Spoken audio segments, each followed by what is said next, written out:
strategi humas. Oke, jadi pertanyaan kami ada beberapa pertanyaan. Salah satunya, apa saja kegiatan utama yang dilakukan oleh humas dalam mendukung operasional di unit STI kami? Nah, kalau berkaitan dengan humas ini kan ada beberapa kerja utamanya, ya ini adalah publikasi dan dokumentasi. Publikasi dokumentasi ini meliputi berbagai hal seperti contoh konten-konten Instagram, TikTok, dan juga web serta media sosial lainnya. Nah, itu yang difasilitasi oleh humas. Ada pun berita-berita terbaru dari UIN, ada pun kegiatan-kegiatan misalnya kegiatan pimpinan, kegiatan mahasiswa dan sebagainya, itu yang dibungkus untuk sebagai konten.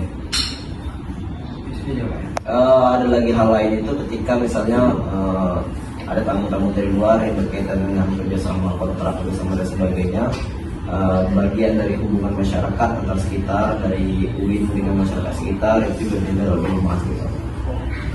Terima kasih Pak. Ada pertanyaan yang kedua yang akan ditanyakan oleh saudara. Oke. Ya. Untuk pertanyaan kedua, bagaimana humas memanfaatkan media sosial untuk memperkuat komunikasi dan promosi layanan? Komunikasi layanan ini kan berkaitan dengan UIN ini kan identik bukan cuma dengan orang-orang tua ya. Berkaitan dengan konten-konten ini kan orang yang melihat konten dari UIN ini rata-rata kebanyakan dari anak muda, rata-rata dari mahasiswa yang umurnya bisa dibilang sekarang generasi Z ya, atau milenial dan sebagainya. Konten-konten yang kami berikan, makanya humas ini untuk bagian konten itu diisi dengan anak-anak muda gitu. Contoh saya sendiri yang masih belum terlalu ya usia tua, nggak usia tua ya. Yang artinya juga lebih mendekati bagaimana membaca algoritma dari mahasiswa ini. Dia sukanya apa gitu, apalagi sekarang kan masih viral konten-konten yang viral itu cepat untuk di notice oleh mahasiswa itu tadi. Itulah yang kami coba ambil. Contoh kemarin kami buat konten-konten tentang statue, karena itu kan banyak konten yang mudah dijangkau oleh orang, sehingga UIN Jambi bukan cuma dikonsumsi oleh mahasiswa UIN saja, bahkan orang luar juga, oh ini loh kegiatan UIN gitu, oh ini loh ternyata banyak manfaatnya, ternyata UIN ini tidak hanya menyentuh soal agama, banyak hal yang di handle, contohnya banyak hal yang misalnya disentuh oleh UIN ini tadi, salah satunya juga bakat dan kreativitas mahasiswa.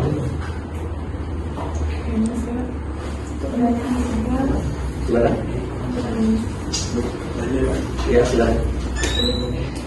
Itu bagaimana humas mengelola dan menindaklanjuti saran serta keluhan yang masuk melalui media sosial.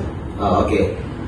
Humas ini kan bagian dari hubungan masyarakat, yang artinya dia menyimpan informasi atau menampung informasi ataupun aduan-aduan dari mahasiswa yang sampai hari ini humas banyak sekali menerima DM Instagram, komentar-komentar dari mahasiswa, komentar-komentar dari masyarakat. Itu tidak serta-merta bisa diselesaikan oleh humas, akan tapi humas bakal menampung itu semua dan dikirim. Misalnya ada kritikan mahasiswa tentang fasilitas contohnya, ataupun tentang kontrak kuliah. Nah, kami ngopor lagi pertanyaan itu kepada pihak-pihak terkait untuk mampu diselesaikan. Yang artinya misalkan contoh fasilitas ya, humas tidak ada wewenang untuk memperbaiki fasilitas, akan tapi kami akan mengopor ke bagian umum gitu, dan umumlah yang menyelesaikan persoalan itu.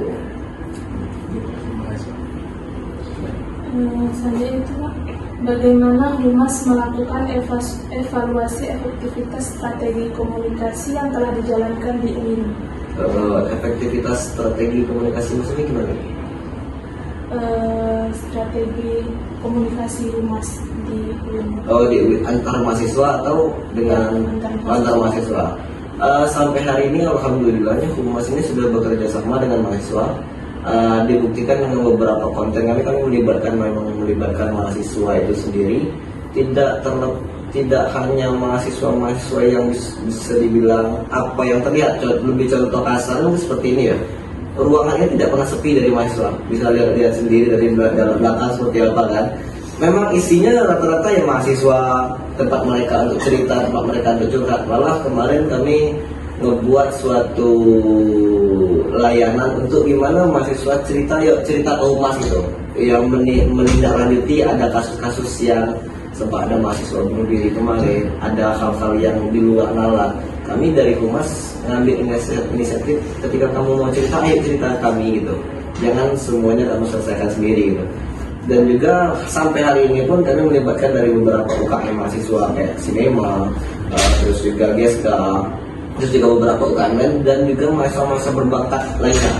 Dan tidak hanya itu, kami juga ngambil beberapa sampel yang direkomendasikan dari prodi-prodi tertentu untuk menjadikan mereka sebagai talent dalam kegiatan Humas, untuk tidak hanya sekedar orang-orang itu saja yang tampil gitu. Dan sampai hari ini pun untuk siapapun yang mau gabung, yang mau aktif dalam kegiatan kehumasan UIN, kami sangat membuka lebar, ayo main ke sini gitu. Ruangannya terbuka ketika kami kerja, terbuka, ayo main ke sini cerita, Bang kami juga pengen dong masuk konten UIN, Bang kami juga pengen dong jadi talent dari UIN, ayo silakan gitu. Gitu ya. Oke Kak, itu aja pertanyaan dari kami. Terima kasih telah ada luang waktunya untuk kami wawancara. Dari hasil wawancara tadi dapat kami simpulkan bahwasanya kegiatan Humas di Universitas Islam Negeri Sultan Taha Saifuddin Jambi yaitu membangun citra positif, mengelola informasi, dan meningkatkan kesadaran masyarakat. Itulah hasil wawancara kami dengan salah satu staf Humas di Universitas Islam Negeri Sultan Taha Saifuddin Jambi. Semoga apa yang kami sampaikan bermanfaat buat kita semua. Uzur man kola, wala tanzur man kola. Lihatlah apa yang disampaikan, jangan lihat siapa yang menyampaikan. Kami akhiri, wabillahi taufiq wal hidayah. Wassalamualaikum warahmatullahi wabarakatuh.